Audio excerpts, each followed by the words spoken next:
Okay, hello everyone. Here I want to provide a tutorial on how to change time in Samsung Galaxy A15 device. Okay, it is important to note that changing the time on a device can have implications for various applications, services, and functionalities that rely on accurate time information. Therefore, it's generally recommended to keep the device time synchronized with the correct time. So how to change it? Okay, first thing first, open Play Settings menu on your device.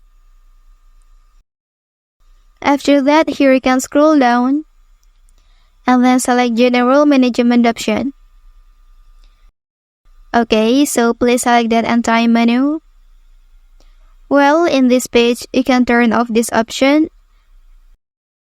and then you can change the time here.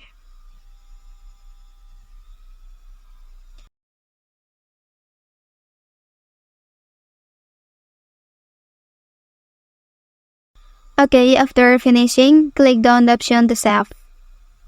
Well, that's the tutorial on how to change time in Samsung Galaxy A15 device. If you are helped by this video, don't forget to like and subscribe to get other information from this channel. Thank you.